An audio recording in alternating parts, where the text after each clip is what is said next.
दुनिया के नक्शे पर एक वक्त ऐसा था जब बगदाद इल्म का मरकज और रोशनी का शहर था। लेकिन हर रोशनी के पीछे एक सया होता है, और बगदाद की उन गलियों में एक ऐसा सया पल रहा था जिसने बराए बराए सुरमाओं के दिल दहला दिए थे। क्या होता है जब उम्मीद खत्म हो जाए और सिर्फ खौफ बाकी रहे? आज की कहानी सिर्फ एक किस्सा नहीं, बल्कि इंसानी नफ्स, डर और हिकमत की वो दस्तन है जो आपने पहले कभी नहीं सुनी होगी। पुरानी बगदाद की तंग गलियां, मिट्टी के घर और दूर से आती दरियाए दजला की लहरों की आवाज। लोग अपने घरों में दुबक कर बैठे थे।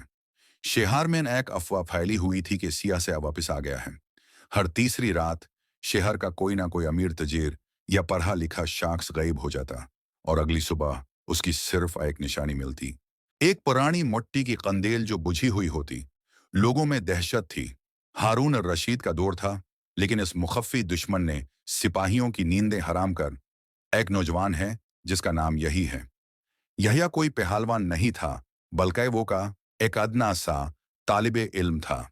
उसके पास ना तलवार थी ना ढाल, मगर उसके पास एक ऐसी चीज थी जो उस वक्त बगदाद में नायाब हो चुकी थी। सबर और मुशाहिदा। यहया के उस्ताद, जो शहर के बड़े हकीम थे, वो भी इस पुरअसरार सिलसिले में गायब हो गए। यहया ने कसम खाई कि वो दुश्मन को तलवार से नहीं, अकाल से शिकस्त देगा। यहया ने बगदाद की उन गलियों का रुख किया जहां कोई दिन में भी जाने से डरता था। पुराना यमन गेट, जहां वीरानी का राज था।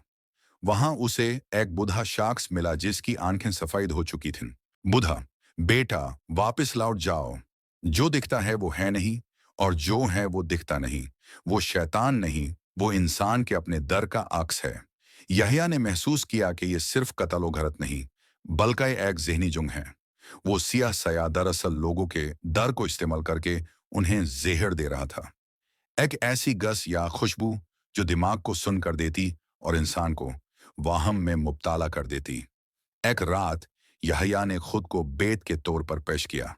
वो बगदाद के दरमियान में एक बुझी हुई कंदील लेकर बैठ गया। अचानक हवा थामी और एक अजीब सी महक फैली। यहया का सर चकराने लगा। यूं लगा कि जमीन फट रही है और हजारों सांप उसकी तरफ बढ़ रही हैं। यहां शुरू होता है ड्रामा। यहया को अपने उस्ताद की आवाज सुनाई दी, यहया, अपनी आंखें बैंड करो। जो आंख देखती है वो धोखा है, जो दिल महसूस करता है वो सच है। यहया ने अपनी आंखें बैंड किन और सिर्फ अपने सांस पर तवज्जो दी। उसने महसूस किया कि कोई उसके करीब आ रहा है।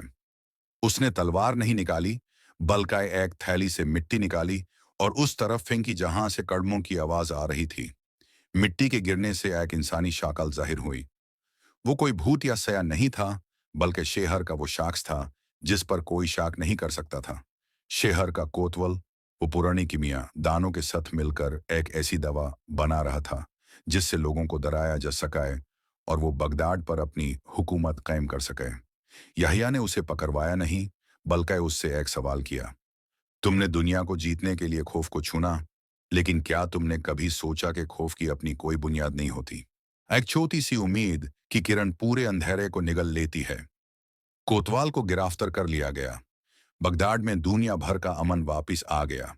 लेकिन यहया ने जो सबक सीखा वो ये था कि इंसान का सबसे बड़ा दुश्मन उसका अपना डर है। अगर आप डर के आगे झुक जाएंगे तो दुनिया आपको कुचल देगी, और अगर आप हिकमत का रास्ता इख्तियार करेंगे तो रास्ते खुद ब खुद बनते जाएंगे। दोस्तों, बगदाद का ये किस्सा हमें सिखाता है कि वक्त बदलता रहता है, लेकिन बुराई का तरीका कर हमेशा एक ही होता है, डराना। आज के दौर में भी हमारे इर्द गिर्द बहुत से सियासे हैं जो हमें मायूस करते हैं, लेकिन याद रखिए, उम्मीद का एक दिया हजारों सालों के अंधेरे पर भरी होता है। अगर आपको ये कहानी पसंद आई है तो इसे शेयर करें और बताएं कि आपका सबसे बड़ा डर क्या है। अगली कहानी तक के लिए अल्लाह हाफिज।